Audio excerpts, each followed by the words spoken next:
안녕하세요. 반갑습니다. 눈높이 안과의 서정원 원장입니다. 한 달 됐나요? 이제 오랫동안 못 뵈다가 다시 보게 되는데, 오늘은 뭐 특별한 건 아니고, 이제 봄철 되고 이러면서 이제 눈물 흘림 있는 환자분들이 되게 많습니다. 뭐 눈물 흘리면 뭐 좋죠. 남자의 눈물은 뭐 뭐라 뭐라 하던데. 어쨌든 이제 이런 눈물 흘림 때문에 되게 불편해하는 환자분들이 되게 많습니다. 그래서 이런 눈물 흘림에 대해서 이제 몇 가지 말씀드리겠고, 나중에 뭐 이제 채팅창에 이제 뭐 물어보시거나 하는 것들은 꼭 뭐 오늘 주제와 상관없이 여러 가지를 다 물어보셔도 되니까 편하게 들어주셨으면 합니다. 일단은 눈물은 뭐말 그대로 이제 유루증이라 그러죠, 유루증. 그러니까 눈물이 흐르는 걸 이제 유루증이라 그러는데, 뭐 밖에 나가게 되면 내가 원치 않은데 이제 눈물이 바깥으로 흐르는 걸 말합니다. 보통은 이제 뭐 눈물이 많아서 생기는 경우도 있겠지만 그 외에도 이제 눈물이 나가고 들어오는 건 아니죠. 이제 눈물이 빠지고 하는 길의 어떤 균형이 망가진 경우에 이제 눈물이 흘리게 됩니다. 근데 일단 우리 눈물은 이렇게 막 눈물이 흐르니까 너무 불편하긴 한데, 그럼 뭐 눈물이 없으면 안 되냐 하는데, 이런 눈물은 사실은 반드시 필요합니다. 우리 검은 자죠, 검은 자. 각막의 이제 표면을 보호하는 역할도 하고, 눈에 뭐가 들어가고 난 다음에 이제 씻겨나가는 역할도 하죠. 그 외에 이제 이거와 반대인데, 눈이 너무 건조하면 진짜 너무 불편해집니다. 그래서 뭐 환자분들 뭐 눈물약도 쓰기도 하고, 아주 심한 환자분들은 뭐 요새는 IPL이라 그러죠. 이제 뭐 레이저 치료를 받는다든지 이런 치료를 하기도 합니다. 그 외에 이제 렌즈를 쓰게 되면 이제 우리 검은 자에 여러 가지 문제 생기지 않습니까? 그 이유가 이런 눈물이 우리 검은 자는 이제 혈관이 없다 보니까 눈물이라든지 아니면 바깥 공기를 통해서 영양분을 공급받게 되는데, 이런 눈물이 없게 되면 이제 검은 자에 여러 가지 문제가 생기게 됩니다. 결론적으로 말씀드리면 이제 눈물이란 거는 이제 눈을 보호해주는 천연 보호막 같은 역할을 하게 됩니다. 보통 이제 눈물은 그러면 어디서 이제 만들어져서 어디로 빠져나가냐 이제 하시는데, 이제 보통은 그 눈물 생성되는 눈물샘이 있습니다.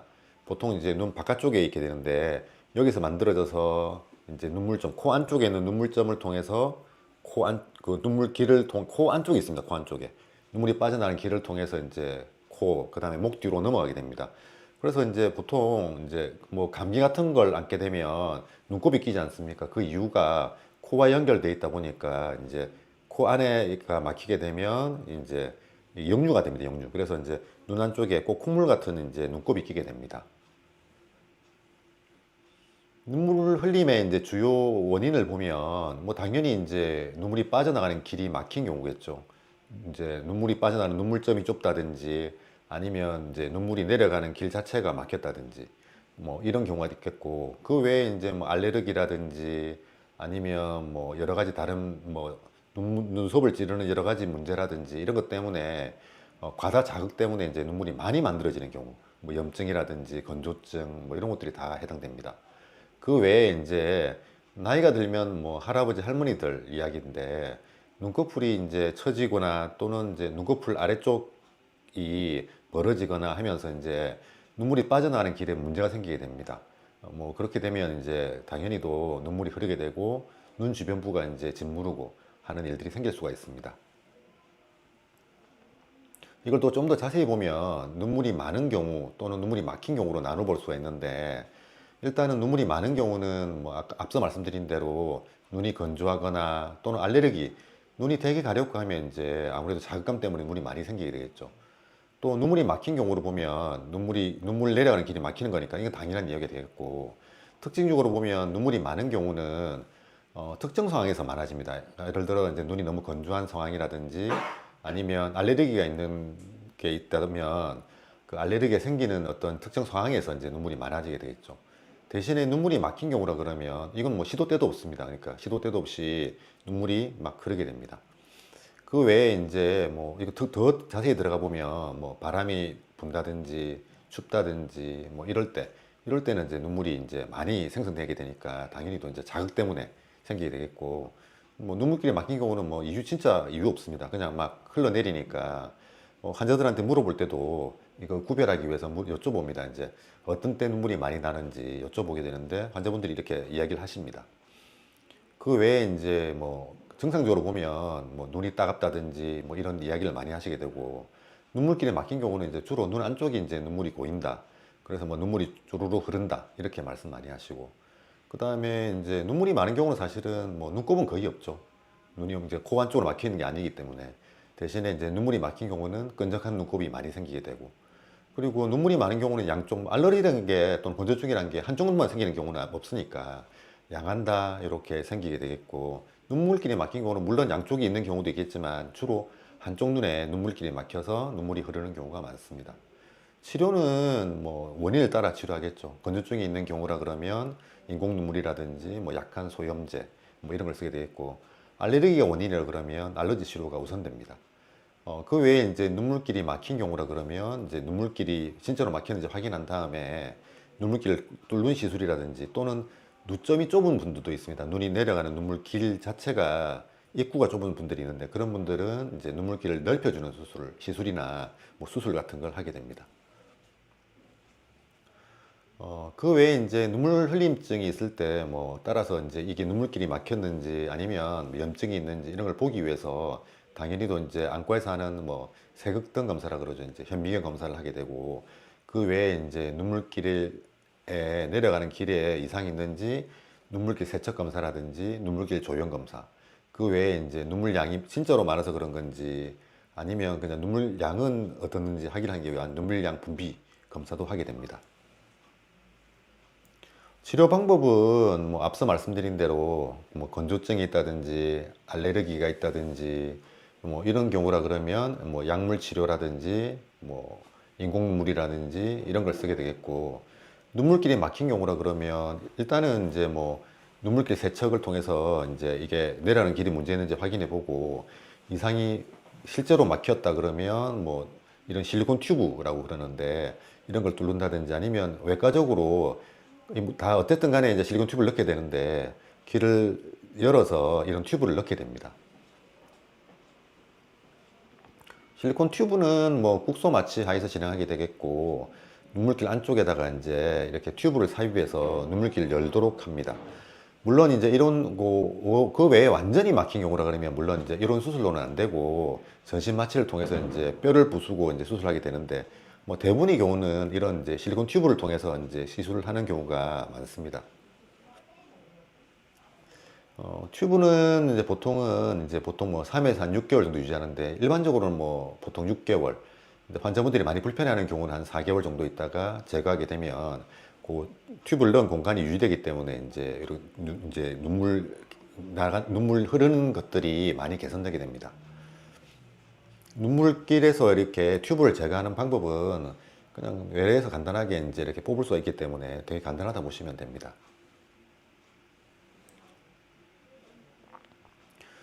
실리콘 튜브 삽입술의 장점은 일단 뭐 간단하죠. 일반적인 뭐 우리 알고 있는 그 눈물길 수술이란 게 전신 마취를 하고 꼴을 부수고 이런 것들이 되는데, 아까 말씀드린 대로 이제 그 시술이 필요한 분들도 있긴 한데, 많은 분들은 이제 실리콘 튜브로 이제 되는 경우가 대부분이라서 일단은 뭐 비교적 간단한 시술이고, 회복도 사실은 빨리 됩니다. 뭐 따로 이제 뭐 이렇게 전신 마취를 해서 이렇게 하는 거가 아니다 보니까. 그리고 이제 눈물 흘림 증상 개선은 확실히 잘 되는 편이고, 그 다음에 꼭 이게 안 막힌 분들인데도 눈물이 흐르는 경우가 있습니다. 이게 생리적 유루증이라 그러는데, 이런 경우에서도 도움이 되기 때문에 눈물길 기능 회복에도 도움이 된다고 볼 수가 있습니다. 대신에 이제 이런 시술을 받고 난 다음에 주의해야 될 것들이 있는데, 눈을 세게 비비게 되면 이제 빠지길 수가 있겠죠. 그러니까 이제 그런 걸 조심하셔야 되고, 또 코를 세게 풀면 또 빠질 수가 있습니다. 그래서 뭐 일상생활에서는 뭐 상관없지만 너무 코를 세게 푼다든지 하는 것들은 안 되겠고, 튜브를 이제 코 안쪽에 이제 박혀 있는 상태이기 때문에 또 해놓고 오지 않으면 안 되니까 항생제를 좀 써야 됩니다. 그래서 정기적으로 이제 병원에 오셔서 이제 관찰을 할 필요는 있습니다. 일단 눈물이 내려가는 배수가 막히면 이제 눈물이 쌓이게 되고 여러 가지 문제를 일으킬 수가 있는데, 뭐 이런 시술을 통해서 이제 치료가 가능하기 때문에 병원에 오셔서 반드시 확인해 받는 게 중요합니다. 일단 뭐 계속 말씀드리지만 이런 눈물 흘림 증상은 여러 가지 원인들이 있다 보니까 그냥 본인 혼자 이제 끙끙 앓지 마시고 병원에 오시면 뭐 검사를 통해서 눈물길이 막힌 건지 아니면 실제로 이제 그 눈물점이 막힌 건지 조금 건지 아니면 뭐 우리 건조증이라든지 알레르기든지 이런 것들이 생길 수도 있기 때문에 이런 것들에 문제가 있는지 꼭 확인해 보시고 하는 것들이 중요합니다. 검사를 하면 알 수가 있으니까요. 네. 네. 그래서 제가 오늘 말씀드릴 내용은 말씀드렸고, 뭐, 이렇게 질문들이 올라온 것에 대해서 좀 말씀 좀 드리겠습니다.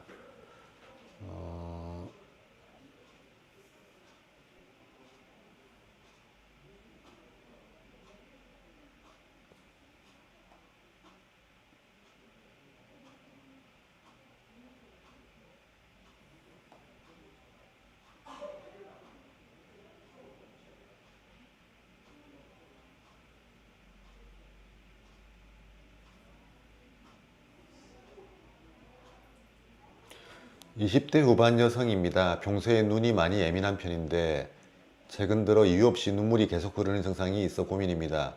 바람이 조금만 불어도 눈물이 고이고, 실내에서도 특별한 이유 없이 눈물이 맺히거나 흘러내릴 때가 많습니다. 특히 화장을 하면 눈물이 번지기도 하고, 눈 주변이 자주 젖어 불편함이 큽니다. 보통은 이제 이렇게 20대 여성분 같으면 이제 눈물길이 막히거나 눈물길이 이상이 있거나 하는 경우는 많지 않습니다.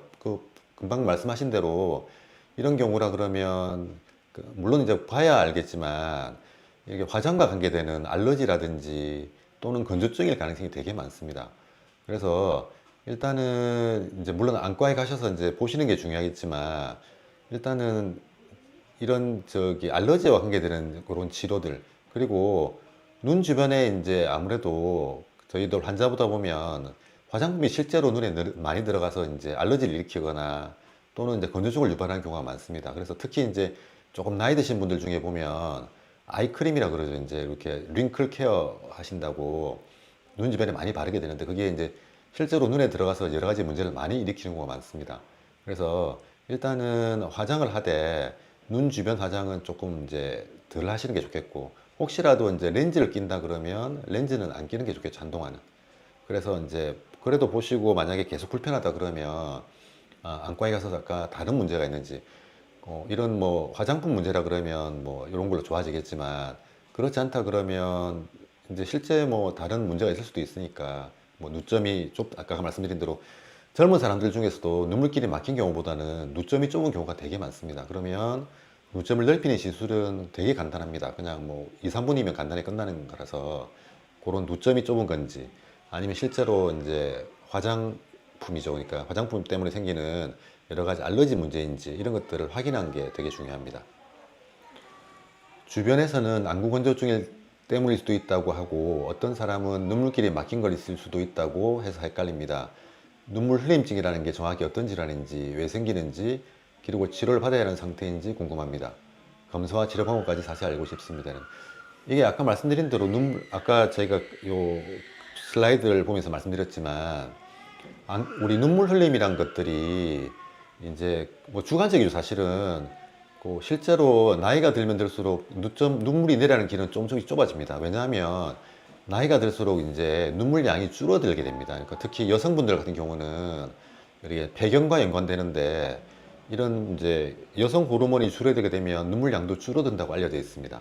그러다 보니까 당연히도 거기에 맞춰서 우리 생리적으로 눈물길도 조금씩 좁아지는데 이게 너무 많이 좁아지다 보니까 이제 눈물이 흐르게 되겠죠. 그 다음에 이제 요즘 우리가 사는 이제 주변 환경이 너무 많이 건조한 상태고 그 외에 이제 알러지 같은 것도 유발할 수 있는 환경들이 많다 보니까 과거에 비해서 눈물 흘림 증상들이 있는 분들이 되게 많습니다. 그래서 첫 번째는 이런 이제 눈 주변부에 생기는 여러 가지 질환들이죠. 이제 뭐 눈썹이 찌른다든지 안 그러면 그러니까 눈꺼풀이죠. 눈꺼풀.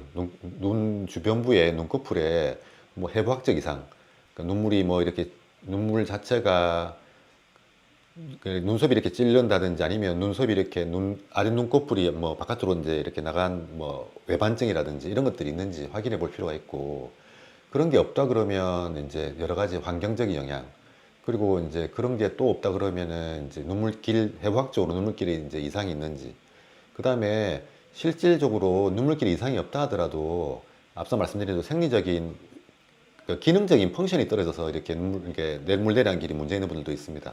그런 분들이라 그러면 이제 실리콘 튜브 이런 것들이 큰 도움이 됩니다. 10시간 이상 컴퓨터 작업을 하니 건조증, 비문증이 있습니다. 어제는 왼쪽 눈에서 계속 눈물이 흘러 수건으로 닦고 검사해보니 흘림증이 있네요. 밤에 자는데 3회 5회 정도 옆으로 흘렀어요. 오전에 기상해서 한 번도 닦진 않았어요. 집에는 저만한 게 있습니다. 안건은 가보겠지만 궁금해서 질문드립니다. 아무래도 이렇게 컴퓨터 작업 많이 하시는 분들은 말씀드린 대로 안구 건조증 많고 비문증은 이제 일반적인 비문증이라 그러면 문제는 없지만 반드시 이제 안과에 가셔서 혹시 눈 뒤쪽에 이제 이상 있는지, 그러니까 요새는 이제 광각 촬영이라고 해서 사진 한 장만 찍으면 알 수 있는 것들이 대부분의 안과에도 다 가지고 있으니까 요건 따로 확인해 보시는 게 중요하겠고, 그 건조증 자체는 이제 건조증 잘못 때문에라도 눈물을 많이 흘리게 됩니다. 그래서 뭐 젊은 분이시고 만약에 이제 건조증 자체가 심하다 그러면 건조증 자체도 문제지만 눈 안에 이제 이런 상처라든지 이런 것들이 눈물을 만들게 되는 자극을 많이 만들게 됩니다. 따라서 그런 혹시 건조증이 너무 심해서 그런지 아닌지 반드시 확인할 필요가 있고, 그 다음에 그런 경우라 그러면 뭐 눈물약 쓴다든지 아니면 요즘은 이제 눈물 코팅제 같은 것도 되게 많이 잘 나와 있습니다. 그래서 그런 거 사용하시면 오히려 도움이 됩니다. 어머니가 눈물 흘림증으로 고생하시는데 수술하면 좋아질까요? 도움될 영양제 추천 부탁드립니다. 먹는 약은 사실은 뭐 크게 뭐 물론 영양제를 드셔도 나쁠 건 없지만 뭐 루테인이라든지 오메가3 이런 것들은 도움이 되는 건 맞는데 뭐 영양제는 영양제일 뿐이니까 그건 너무 맹신하시는 마시고, 어머니라 그러면 연세 있는 분들이시니까 대부분 아까 말씀드린 대로 눈물 주변에 그러니까 눈썹이 찌르는지 아니면 이제 눈썹의 처짐 또는 이제 특히 하안검 같은 경우는 이렇게 이제 외반증 같은 걸 가지시는 분들이 제법 있습니다. 그래서 그런 것들이 있지 않은가 반드시 확인해 보시고, 어머니 만약 그런 게 있다 그러면 그런 쪽 치료가 우선 되겠고, 그게 아니라 그러면 이제 어르신들도 이제 건조증 되게 많습니다. 알러지나 건조증 또는 이제 약한 뭐 눈 주변부의 염증이라든지 이런 것들이 있으니까 만약 그게 원인이라 그러면 이제 뭐 안약을 쓰거나 소염제를 쓰거나 하면 좋아지니까, 이거 해부학적인 문제가 없다 그러면 그런 쪽으로 치료가 가능하니까 꼭 보시고 치료 받으시면 되겠습니다. 바람 조금만 불어도 눈물이 납니다. 저는 눈을 잘 안 깜빡이고 다녀서 눈물 나는 줄 알았거든요. 길거리에서 핸드폰 안 보면 아무래도 눈물이 덜 나가는니까요. 근데 실내에서도 눈물 나는데 눈이 피곤할 때 나고 피곤하면 복부할 때도 있긴 한데 눈물이 나기도 하고, 이게 유루증인가? 이게 이제 유루증이란 게 이제 그 말 그대로 증상이지 않습니까? 이제 그 어떤 분들은 이제 되게 이런 경우도 있습니다. 그러니까 제가 보기에는 눈물이 그렁그렁한데도 불편하지 않다고 하시는 분도 있고, 어떤 분들은 제가 보기에는 그다지 이제 눈물이 이제 그렇게 이제 뭐 많이 흘러가 보이지 않는데도 이제 막 불편하다는 분도 계시고 하니까 이건 이제 주관적인 증상입니다. 주관적인 증상. 그래서 이제 이런 눈물 흘림이 내가 불편하다 그러면 불편한 거죠. 그러니까 이게 이제 굉장히 웃긴 이야기죠. 이제 그 건조증이 되게 심해서 이제 제가 보고 있으면 환자분한테 이제 이게 건조증이 심해서 눈물약을 쓰거나 뭐 이런 치료를 해야 됩니다 말씀드리면, 환자분은 이제 나는 눈물을 막 흘리는데 왜 이제 건조증이냐고 그러니까 이렇게 말씀하시는 경우도 있으니까, 이제 눈물 흘림이 이제 불편하다 그러니까 이게 문제가 주 증상이라 그러면 유루증을 치료하게 되겠고, 반면에 이제 이게 건조증이 이제 심해서 오시는 분들 같은 경우는 이제 이런 건조증을 치료하게 되니까, 사실은 건조증과 유루증은 그냥 이야기 두 개를 그냥 같이 보면 되게 서로 상반된 이야기니까 달라 보이긴 하지만 이제 두 개 다 증상이 거의 이제 비슷하게 나타나고 또 치료도 사실은 이제 같이 되는 경우도 많습니다. 따라서 이제 그 말씀하신 분이 만약에 이제 눈물 흘림이 주증상이라 그러면 유루증 치료를 하게 되겠고, 그게 아니고 이제 뭐 뻑뻑하다 또는 뭐 시리다 뭐 이런 증상이 주라 그러면 이제 건조증 치료가 주가 되겠습니다.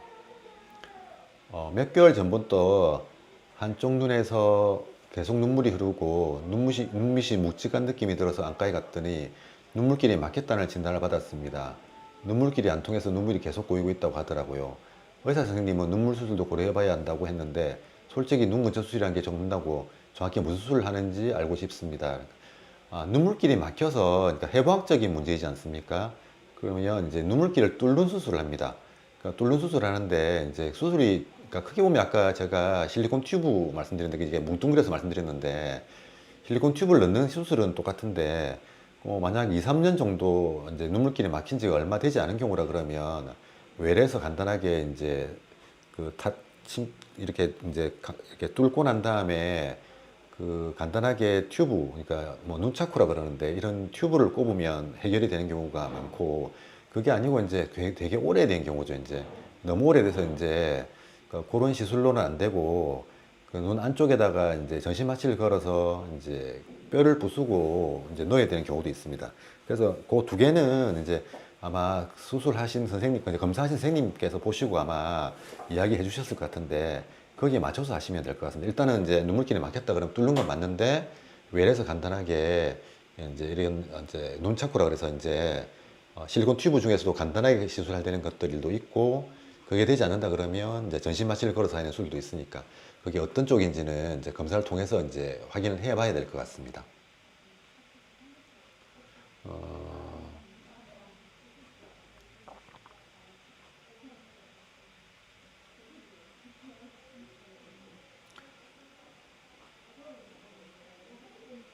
눈물길 막힘은 어떤 이유로 생기는지, 꼭 수술을 받아야 하는 건지 아니면 다른 방법도 있는지, 수술하면 재발을 안 하는지 알려주시기 바랍니다. 일단 어떤 수술이든지 재발할 수 있습니다. 재발할 수가 있고, 또 실제로 이제 이런 눈물 흘림 수술이 이제 제가 눈물길 자체가 코를 통해 내려가다 보니까 코 안쪽은 실은 뭐 여러 가지 이제 뭐 여러 가지 뭐 감기를 한다든지 비염이 있다든지 이러면 붓기도 하고 여러 가지 생기지 않습니까? 그러다 보니까 재발 사실은 잘 합니다. 잘하고 그러다 이제 이건 좀 다른 이야기인데, 이제 그래서 연세 아주 많으신 분들은 이제 눈물이 흐르는데 이제 이런 이제 눈물길 수술하기가 이제 곤란한 분도 있습니다. 예를 들어 뭐 80대고 이러면 전신마취 걸어서 수술해야 되는 경우가 간혹 있는데, 그런 분들한테 이제 전신마취를 해서 수술하라기 하기가 곤란하죠. 하고 난 다음에도 뭐 재발할 가능성도 많은데, 그런 경우라 그러면 실은 이제 또 다른 이야기지만 아예 이제 실제로 눈물이 너무 많이 이제 만들어져서 또는 이제 눈물이 너무 흘러서 이제 곧 불편하신 분들은 보톡스라 그러는데, 이제 연세 드신 분들의 이야기입니다. 이제 수술이 곤란한 분들.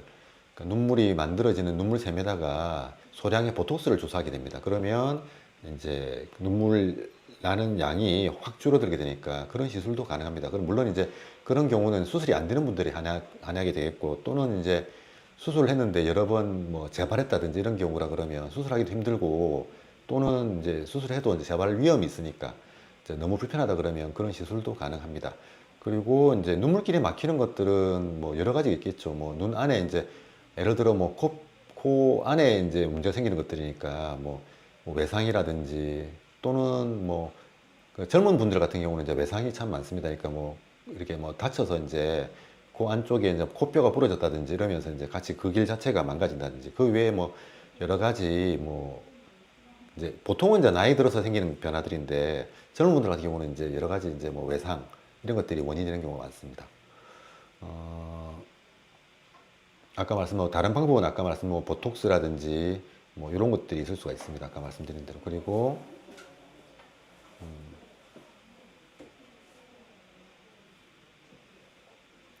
눈물이 너무 심하게 흐르고 멈추지도 못하는 것 같은데 눈물이 아예 폐쇄되어 있다고 눈물길 폐쇄를 진단받았습니다. 눈물길 폐쇄 치료는 수술밖에 없다고 그러는데 수술해야 할 만큼 확실히 장점이 있나요? 확실히 생활이 불편하기는 하지만 아무래도 눈이라 좀 고민됩니다. 그러니까 이게 아까 말씀드린 대로 이게 이제 이게 수술하고 난 다음에 무조건 성공하는 경우, 재발 확률도 어느 정도 있고, 그 다음에 실제로 이제 저희들이 이제 이런 수술을 하고 난 다음에도 환자분들이 이제 그 느끼는 이제 아주 이제 눈물이 진짜로 많이 나고, 또는 이제 눈 안쪽에 염증이 너무 심해서 이제 우리가 눈악염이라고 그러죠. 이제 그런 것들이라 그러면 염증 때문에 이제 뭐 농도 생기고 하는 거니까, 그런 분들이라 그러면 수술을 하고 난 다음에 어느 정도 뭐 재발하더라도 이제 만족감이 큰데, 단순히 이제 눈물이 흘러서 불편했던 분들 같은 경우는 수술 이후에 이제 뭐 잘 돼서 이제 좋다고 하신 분도 있지만, 반면에 이제 크게 모르겠다는 분도 사실은 어느 정도 있는 것도 사실입니다. 그래서 이거는 이제 뭐 정답이 있는 건 아니고 일단은 그래서 눈물이 흐른다 해서 무조건 이제 수술을 하진 않습니다. 아까 또 말씀드린 대로 나이가 들면 들수록 이제 건조증이라는 게 심해지다 보니까 이제 눈물길이 막혔다 해서 뭐 무조건 뭐 시술을 해라든지 또는 뭐 수술을 해야 된다라고 말씀드리진 않고 환자분이 이제 그 불편함의 정도죠, 정도. 이게 얼마나 불편하냐에 따라서 그런 수술을 하고 난 다음에도 이제 혹시 재발이라든지 또는 뭐 수술하고 난 다음에도 오히려 불편한 경우도 간혹 있습니다. 이제 어느 정도. 그러니까 튜브를 받고 난 다음에 튜브 때문에 또 치료받고 하는 것들이 있으니까 그래서 이제 실익이 얼마나 되느냐에 따라서 이제 선택해야 될 문제고 무조건 수술해야 됩니다. 이라고 말씀드리지는 않습니다. 그래서 환자분이 느끼기에 아, 이것 때문에 너무 불편하다 하면 물론 그런 시술을 받는 게 맞을 거고 그게 아니고 이제 뭐 일단은 약물을 쓰고 하면 어느 정도 쓰는 것도 사실이기 때문에 이런 약물을 써서 뭐 어느 정도 좋아진다 그러면 꼭 좋아지고 뭐 그다지 불편하지 않다 그러면 약물 치료로도 뭐 지켜볼 수도 있기도 합니다.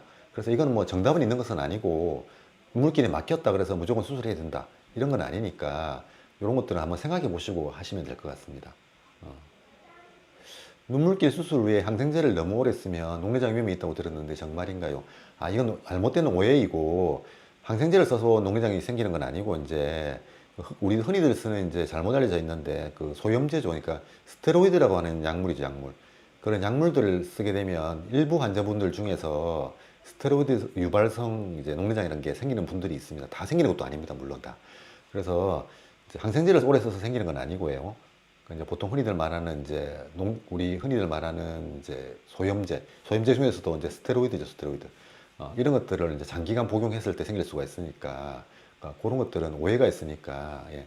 그 병원에서 이제 이런 시술하고 난 다음에 저희도 이제 이런 실리콘 튜브를 넣고 난 다음에 그 실리콘 튜브 넣고 난 다음에 한동안은 이제 튜브가 있는 동안은 항생제를 계속 쓰게 됩니다. 2, 3회 정도. 그러니까 전혀 문제되지 않으니까 그건 걱정 안 하셔도 됩니다. 눈항염 때문에 고생하다가 눈물길이 엄청 좁아졌고 이제서야 눈물길 수술을 하게 되었습니다. 수술 상담을 했는데 검사는 다 하셨고 선생님이 보통 3에서 6개월 정도 있다가 빼는 게 일반적이긴 한데 최대한 낄 수 있을 만큼 껴보자 하셨습니다. 그 말도 맞습니다. 이제 이게 보통은 이제 일반적으로는 이제 보통 뭐 3에서 6개월 뭐 보통은 뭐 저희 같은 경우는 뭐 4에서 6개월 정도 있다가 빼게 되는데 이게 이제 그대로 놔둬도 상관이 없습니다. 그러니까 왜냐면 이게 이제 눈물길을 이제 그 튜브란 게 들어가서 눈물길을 넓혀놓은 상태로 유지하게 되는데 물론 이제 빼고 난 다음에 다시 좁아질 수도 있고 아까 재발할 수도 있다 그랬지 않습니까? 그러니까 뭐 있을 수 있는 데가 뭐 있어도 상관없긴 한데 문제는 이제 그게 계속 있게 되면 이제 장기간 이제 뭐 염증이라든지 또는 이제 뭐 자꾸 이제 뭐가 끼이는 것들이 자꾸 생기게 되니까 일반적으로 빼게 되겠고 아마도 이제 재발 위험이 이제 아무래도 높을 것 같은 게 의심되는 환자분들 뭐 안 그래도 눈항염 같은 게 이제 있는 분들 같은 경우라 그러면 눈 안에 염증이 있던 분이었으니까 아무래도 이제 그 재발 위험이 높다 보니까 아마 그런 말씀을 하신 것 같고 뭐 계속해서 뭐 이렇게 다른 부작용이 없다 그러면 계속 끼고 있어도 잘 괜찮을 것 같고 그 다음에 그렇게 보시는 것도 나쁘지 않을 것 같습니다. 네. 그거는 이제 뭐 병원에 계속 다니면서 하시면 되는 거니까 뭐 저도 크게 그 나쁘지 않다 생각합니다.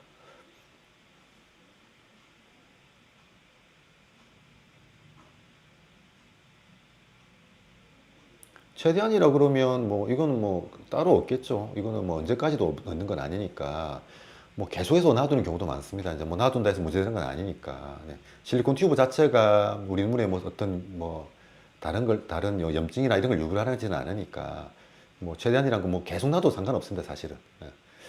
그리고 이제 그 놔두다가 뭐 이제 불편함이 있을 때 이제 빼게 되는 거니까 예. 괜찮고 뭐 실제로 놔둬도 환자분들 크게 불편하진 않습니다. 사실은 불편하진 않는데 뭐 일단 우리 보통 이야기할 때는 이제 6개월 정도 있다 빼는 걸 기본으로 하고 있고 더 이상 저희들도 뭐 더 이상 거의 길게 놔두는 분도 뭐 몇 년 동안 놔두는 분도 있으니까 그거는 환자 상태 따라서 하는 거니까 뭐 어떤 정해진 건 아니라 볼 수 있습니다. 눈물 흘리는 무조건 수술이라는 경우 알려주세요. 자가치유는 안 되는 걸까요? 자가치유는 따로 되는 건 아니고 뭐 이제 나이가 들면서 이제 다른 뭐 눈항염이라든지 다른 염증이 없으면 아까 말씀드린 대로 눈물량이 줄어들지 않습니까? 그래서 뭐 저절로 그러니까 눈물 흘림이 좋아지는 거죠. 좋아지는 거고 또는 이제 그 수술을 무조건 해야 되는가 했는데 무조건 수술해야 되는 경우는 이제 눈항염이 생겼을 경우다. 그러니까 염증이 생겼을 경우는 수술을 하지 않으면 이제 반복해서 이제 염증이 생기게 되니까 그런 염증이 생기게 되면 이제 눈 주변부가 다 망가지게 되겠죠. 그러니까 염증 생기게 되면 그러니까 눈항염이 생기는 경우라 그러면 수술을 첫 번째로 그러니까 물론 이제 눈항염이 있는 상태에서 수술하는 건 아니고 이런 이제 뭐 약물을 쓰거나 항생제를 쓰거나 해서 이제 좋아진 다음에 그 다음부터는 이제 수술을 고려하게 됩니다. 그래서 눈항염이 있는 경우라 그러면 무조건 수술해야 되겠고 그 외에 이제 이건 다른 이야기인데 연세 드신 분들 중에 보면 간혹 이제 물론 이제 눈항염이 같이 동반되는 경우가 많긴 하는데 아무래도 이제 이게 혹시 이제 그 암과 동반되는 경우도 간혹 있습니다. 간혹 이게 이제 안에 종양이죠, 종양. 이런 것들이 의심된다 그러면 그건 수술해야 되겠죠. 수술해서 이제 그 확인하는 것들이 중요하니까 그런 경우 아니라 그러면 뭐 지켜보는 건 상관없겠고 그러니까 특히 이제 눈항염 또는 이제 안쪽에 다른 뭐그 해부학적인 다른 이제 수술이 꼭 필요한 이제 원인이 의심되는 경우 그런 경우는 이제 수술해야 되겠고 그렇지 않다 그러면 아니게 되겠죠. 그 다음에 2달 전부터 집에 가만히 있어도 한쪽 눈만 눈물이 나고 찬바람 불면 더 심해져서 안고 가서 눈물샘을 뚫었고 안약 2가지 하루에 4번 넣었는데 눈물이 납니다. 조금 좋아졌지만 그래도 나네요. 노화 현상이라고 봐야 하는지요? 안약만 계속 넣어도 되는지요? 일단은 눈물샘을 뚫었다는 걸로 봐서는 이게 눈물샘을 뚫었다고 하는데 환자분들 이야기 들어보면 되게 이제 눈물길 확인을 하는 걸 보고 눈물길을 뚫었다고 아는 경우가 많습니다. 이제 저희들 환자 볼 때 이제 눈물길이 막혔는지 하기 위해서 이제 이런 이제 식염수 같은 걸로 이제 이렇게 씻어내는 경우가 있는데 이건 뚫는 건 아니고 눈물길이 막혔는지 확인하는 시술이 되겠는데 그러니까 그걸 이제 눈물길을 뚫었다고 이제 오해하는 분들이 있습니다. 실제 뚫는 경우는 이제 그렇게 하는 건 아니고 부지법이라고 그럽니다. 그러니까 이 가느다란 이제 철사 같은 걸 가지고 실제로 뚫게 됩니다. 뚫게 되고 이거 뚫고만 하게 되면 곧 막히기 때문에 뚫고 난 다음에 이제 앞서 말씀드린 대로 이런 실리콘 튜브를 같이 넣어주는 경우가 넣어야지만 이제 이게 치료가 됩니다. 그러니까 이제 만약에 보통 2달 전부터 그랬다 그러면 제가 보기에는 막힌 지가 얼마 안 된 것 같으니까 만약에 이제 진짜로 막혀 있다 그러면 이제 이런 부지법을 통해서 이제 물기를 뚫고 그 실리콘 튜브를 박으면 될 것 같습니다. 제가 보기에는 이제 그게 이제 너무 오래된 경우는 아까 말씀드린 대로 이제 실리콘 튜브만으로는 안 되고 이제 뼈를 뚫고 원래 있던 자기 눈물길을 쓸 수가 없으니까 새로운 길을 뚫고 이제 실리콘 튜브를 넣어야 되는데 2달 정도라 그러면 충분히 자기 길을 그대로 쓸 수가 있으니까 자기 눈물길을 그런 경우라 그러면 이제 부지법을 통해서 이제 눈물길을 새로 뚫고 원래 있던 길을 뚫고 튜브를 넣으면 될 것 같습니다. 이제 그거는 이제 그 병원에 가셔서 상담 받으시고 하시면 될 것 같습니다.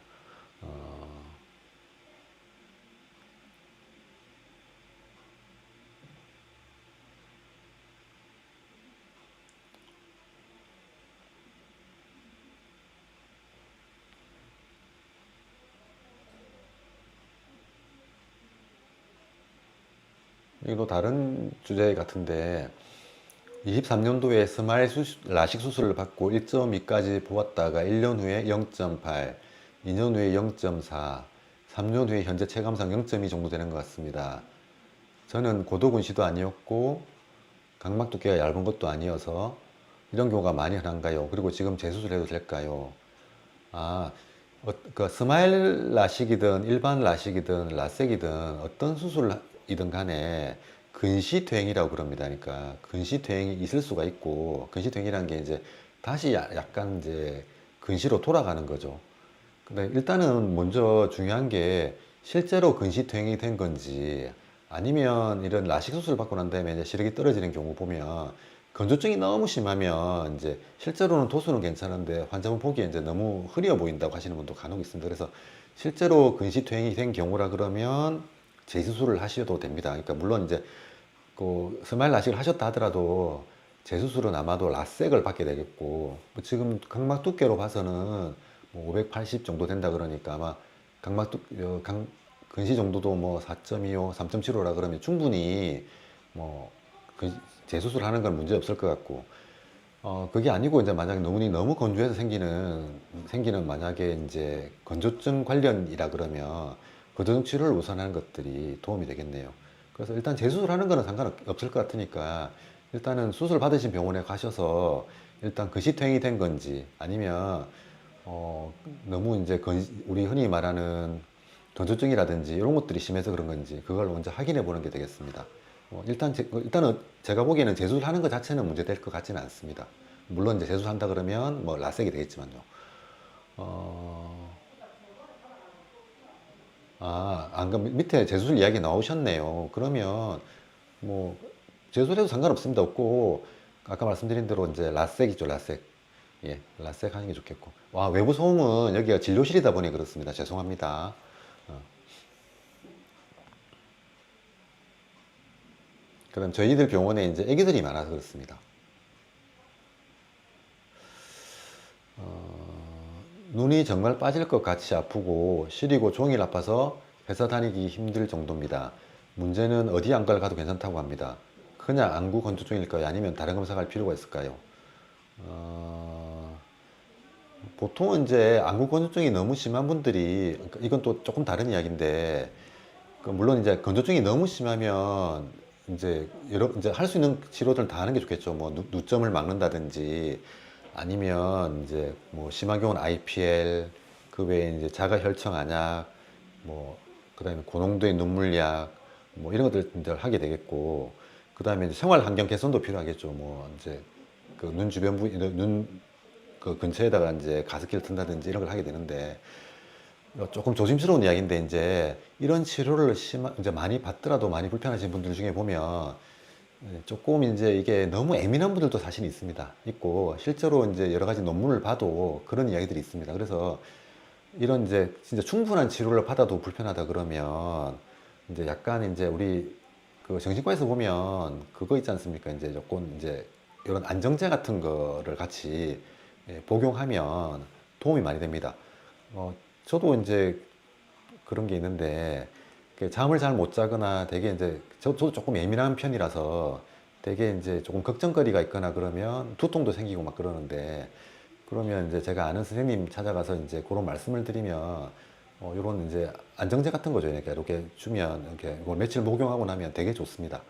그래서 만약에 이제 실제로 안과적인 문제가 충분히 해결된다 그러면 그런 거는 이제 뭐 그러니까 무슨 뭐 이게 이상하다는 뜻이 아니고 그런 안정제 같은 거 조금 복용하시면 도움 많이 됩니다. 5살 아이 눈 알 옆 흰자에 얼룩이 태어날 때부터 있는데 점점 커지는 듯 합니다. 눈알 점은 시력에 문제가 없나요? 이게 그 눈 옆에, 이게 눈에는 실제로 이제 그 눈에 점이죠, 점. 점이라고 그러는데 그 점이 있습니다. 흰 점이 있고 이거는 이제 크면서 이제 점점 옅어지는데 또 이제 눈이 커지니까 점점 커져 보일 수도 있습니다. 그래서 뭐 시력에는 전혀 영향 없고 나중에 이제 성인이 된 다음에 보기 싫다 그러면 우리 피부에 이제 점을 제거하듯이 레이저로 치료 가능하니까 그런 치료하는 것들은 걱정 안 해도 될 것 같습니다. 20년 전에 라섹 수술을 했는데 그 당시 많이 깎아서 재수술은 더 안 될 거라 했는데 웬걸 괜히 했습니다. 지금 한쪽 거의 마이너스예요. 이대로 살아야 하나요? 안경 끼면 오히려 맨눈에 전혀 적응을 못하기 때문에 안경도 끼지 말라는 의사님도 계시고 하는데 어떻게 할까요? 안경 써도 됩니다. 라섹 수술했는데 이제 특히나 이제 재수술 안 될 만큼 뭐 깎았다는 이야기니까 뭐 검은 자가 너무 우리 말하는 각막 두께가 얇았거나 아니면 근시 자체가 많이 높았을 겁니다. 그 말은 반대로 얘기하면 이제 이런 이제 근시 퇴행이 될 가능성이 되게 많았던 눈이라 할 수 있고 뭐 시력이 마이너스는 아닐 거고 아마 이제 눈의 도수가 마이너스 그러니까 근시 퇴행이 됐다는 이야기니까 불편하지 않다 그러면 안경 끼셔도 상관없고 이런 경우라 그러면 이제 뭐 저희들도 이제 수술을 합니다. 이제 특히 이제 그러니까 고도근시 같은 경우 이제 라섹을 하게 되는 경우라 그러면 환자분한테 분명히 말씀드립니다. 이제 재수술이 안 되는 경우인데 만약에 원한다 그러면 이제 안대렌즈를 넣어라 말씀드리고 혹시라도 나중에 재수를 해야 되는 경우라 그러면 안대렌즈를 넣어야 된다고 말씀드립니다.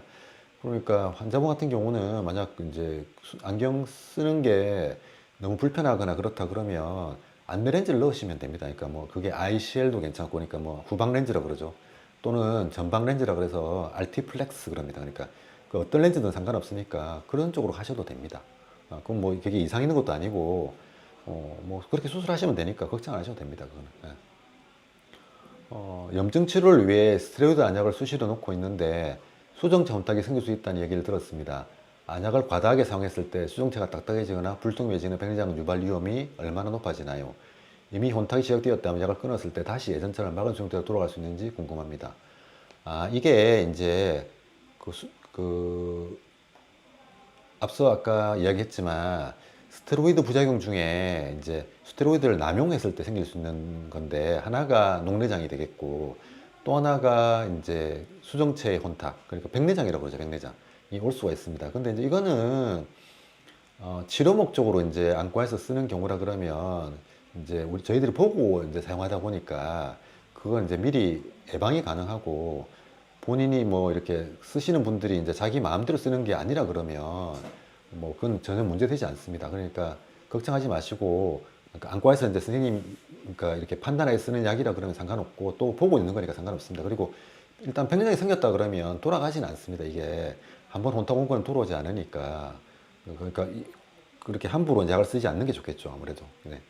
그리고 이게 이제 수정시 혼탁을 예방하기 위해서 최대 몇 번까지 써야 되는지 하셨는데 그거는 따로 있는 건 아니고 이제 이런 이제 녹내장도 마찬가지지만 이런 스테로이드 안약에 대해서 이제 감수성을 가진 사람들이 생기는 거예요. 그러니까 보통 사람들은 생기지 않는데 이런 약제에 대해서 감수성이 있는 분들이 따로 있습니다. 따로.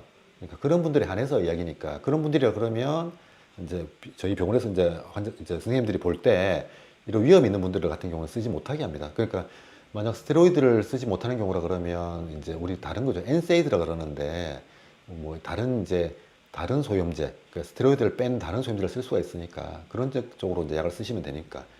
근데 그거는 이제 본인이 볼 수 있는 건 아니고 이런 세극 등을 통해서 봐야 되는 거니까 예, 반드시 봐서 하시면 되겠습니다. 눈물기 수술 이후에 재발하게 되면 다시 수술해야 되나요? 얼마나 재발하는지 궁금합니다. 재발 위험은 뭐 20, 30%, 뭐 10에서 20% 이야기하는데 실제로는 이제 이보다는 그러니까 재수술도 가능하긴 하는데 이제 보통은 환자분들 특히 이제 연세 드신 분들이 이제 이런 눈물길에 막히는 경우가 많다 보니까 이제 전신 마취를 거는 이제 이런 뭐 눈착구 같은 경우 이제 예를 들어 이제 일반적인 외래에서 하는 그런 시술들은 뭐 재수술을 할 수도 있고 또 간단하다 보니 괜찮은데 그게 아니고 이제 코 안에 수술하는 경우죠. 그러니까 코 안을 통해서 이제 뼈를 부수하는 수술 같은 경우는 뭐 재수술을 하길 수는 있는데 이제 재수술의 부담감이 되게 많게 되겠죠. 많게 돼서 많이 하진 않고 물론 재수술은 가능합니다. 근데 이제 보통은 이제 수술을 한번 하고 나면 그 전보다는 좋아지는 게 그러니까 완전히 좋아지진 않겠지만 어느 정도 좋아지니까 뭐 많은 분들이 재수술을 하진 않습니다. 그렇지만 이제 뭐 이제 재수를 하고 난 다음에 수술하고 난 다음에 너무 불편한 게 계속 씻는다 그러면은 재수를 할 수가 있고 그 재발 확률은 뭐 10에서 한 20% 정도 된다고 보면 되겠습니다. 눈물 흘림증이 흔한가요? 물론 이제 병원에서는 흔한데 그냥 조금의 눈물 흘림은 되게 많지 않습니까? 예를 들어 감기 같은 것만 있어도 사실은 이제 눈물이 흐르니까 뭐 비염이나 감기나 그러니까 되게 흔한 병이죠. 흔한데 물론 이제 우리 생활하는데 크게 불편하지 않을 정도라서 이제 문제되지 않는 경우고 되게 심한 분들은 또 진짜 심합니다. 어제 안과에 방문해서 눈물 힘증 때문에 진료를 받았습니다. 특수 주사기로 눈물길에 시험수를 넣어 코에서 목으로 넘어가는 검사를 하고 크라비트 안약을 주셨는데 하루 종일 정신없이 지내다가 안약을 자기 전 한 바퀴 못 넣었습니다. 눈물점에 주사기를 넣은 거라 염증 생기지 말라고 처방해 주신 건데 소홀히 넣어 그런 건지 자기 전부터 살짝 부었어요. 아까 말씀드린 대로 그게 아니고 이게 눈물길에 이상이 있는지 확인해 본 거였고 아마 눈물길에 이상이 없었을 겁니다. 그 검사했던 게. 그리고 항생제 안약을 준 건 아마 뭐 염증이라든지 또는 그러니까 눈 안에 염증이죠. 이런 것들이 눈물 흘림의 원인이라 생각하셔서 아마 항생제 안약을 주신 것 같으니까 뭐 지금부터 쓰셔도 상관없습니다. 없고 뭐 어제 조금 못 넣었다 해서 문제되진 않으니까 걱정 안 하셔도 되겠습니다. 계속 넣으시면 되겠고 크라비트 안약은 뭐 감염돼서 그런 거 아니니까 걱정 안 하셔도 됩니다. 그러니까 후메론 안약도 그게 소염제죠, 소염제. 그러니까 아까 아마도 이제 눈물길에는 문제 있는 건 아니겠고 눈 안에 이제 여러 가지 뭐 염증이죠, 염증. 그러니까 안검염 또는 뭐 눈꺼풀에 그러니까 눈 안에 염증 이런 것 때문에 아마 항생제 안약하고 소염제를 주신 것 같으니까 그거는 뭐 지금처럼 잘 쓰시면 됩니다. 그러니까 뭐 그래도 병원 한 번쯤 그러니까 한 일주 정도 있다가 가셔서 괜찮은지 확인은 받아보는 게 좋겠죠. 예. 큰 문제는 아닌 것 같습니다. 지인이 백내장 수술 후 평소보다 눈물이 훨씬 많이 난다고 해서 이게 단순히 곤잠 때문에 생긴 현상인지 걱정이라고 합니다. 눈물이 흐르면서 따갑거나 시린 느낌이 있다고 하는데 이런 증상이 자연스러운 회복 과정인지 궁금합니다. 각막이 회복하는 동안 자국이 생기면 눈물이 난다고 들었는데 혹시 염증이나 상처, 악화 같은 문제일 수 있을까 걱정되네요. 백내장 수술 후에 눈물 많이 흘립니다. 그러니까 보통은 수술 뭐 1, 2주 정도까지는 이제 우리가 수술할 때 검은 자를 열고 들어가다 보니까 어, 이제 시신경, 그러니까 우리가 말하는 이제 각막신경을 이제 손상을 주게 되죠. 그러다 보니까 처음에는 이제 오히려 뭐 눈물도 줄고 좋다 그러는데 그 뒤에 이제 어느 정도 회복이 되면 수술 자국도 그렇고 그다음에 이제 그 눈물 양 자체가 줄어들게 됩니다. 그러다 보니까 건조증이 더 심해지고 이제 이물감이라든지 건조감이 좀 더 심해집니다. 그래서 백내장 수술 이후에는 당연히 이제 어느 정도 시간 지난 다음부터는 건조증 치료를 같이 하는 경우가 많습니다. 그래서 지금 이제 아시는 분이 말씀하신 건 이제 백내장 수술 이후에 생기는 이제 건조증 이야기 하시는 것 같고 당연히 이제 생기는 것, 그러니까 백내장 수술 이후에 생기는 이제 이어지는 과정이다 보니까 지금처럼 뭐 이렇게 뭐 약 받은 거 잘 쓰고 뭐 진료 받으시면 될 것 같습니다. 문제는 아니고 당연히 이어지는 과정이라 보시면 됩니다. 눈물량 증가가 몇 출 이상 지속되면 병원 상담이 필요한지 기준을 알고 싶습니다. 이건 기준이 있는 게 아니고 뭐 아까 말씀드린 대로 뭐 알러지가 있다든지 비염이 있다든지 이러면 눈물량이 증가돼서라기보다는 이제 눈물길이 막혀서 이제 눈물이 흐르게 되겠죠. 그 외에 뭐 이건 반대로 이제 알러지가 있다든지 건조증이 심하든지 뭐 이런 게 있으면 실제로 자극 때문에 생기는 이제 눈물량이 많아서 생기는 경우도 있습니다. 그러니까 눈물량이 많고 적고의 문제가 아니고 눈물 흐름이 이제 불편할 만큼 많이 불편하다 그러면 병원에 오셔서 그 원인이 뭔지 확인하고 치료하시면 됩니다. 그래서 뭐 어떤 기준이 있는 건 아니고 내가 불편하면 치료합니다. 앞서 말씀드린 대로 실제로 눈물길이 그러니까 나이 드신 어르신들 보면 눈물길이 막혀 있는 경우 대부분이 많습니다. 되게 좁아져 있고 그런데 뭐 치료하지 않는 경우가 많은 게 나이가 들면 들수록 아무래도 눈물량 자체가 줄어들다 보니까 뭐 이게 생리적인 변화라고 할 수 있겠죠. 그러니까 이제 그 중에서도 이제 다른 이차적인 여러 가지 원인, 뭐 건조증, 알레르기 또는 뭐 눈학염 이런 것들 때문에 치료가 되는 것들이 되겠고 눈물길 자체가 막혔다든지 또는 뭐 다른 원인 때문에 뭐 생겨서 생기는 게 일시적이라 그러면 뭐 꼭 치료하진 않겠고 내가 얼마나 불편한가 따라서 치료가 이제 정해지게 되겠습니다. 눈물 흘림 증상이랑 폐쇄증이랑 다른가요? 아까 말씀드린 대로 다르죠, 이제. 눈물 흘림은 폐쇄증을 포함하는 게 되겠습니다. 그러니까 눈물량이 많아서 그런 경우도 많겠고, 또는 이제 눈물길 자체가 눈물량이 많아서, 너무 많아서 이제, 그러니까 건조증이라든지 또는 염증이라든지 이런 것 때문에. 또 반면에 이제 눈물길이 너무 좁아서, 그래서 그런 경우라 그러면 폐쇄증이죠. 아까 말씀드린 대로. 그래서 눈물 흘림증은 폐쇄증을 포함하는 거라고 말씀드릴 수가 있습니다. 뭐 왼쪽 눈 시력이 점점 떨어지고 흐릿하게 보이고 눈 주위가 저린다.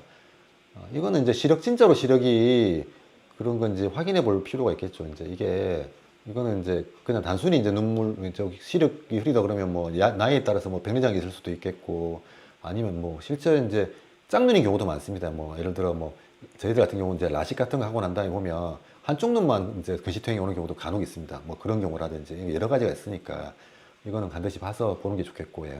병원에 가서 이제 보는 게 좋습니다.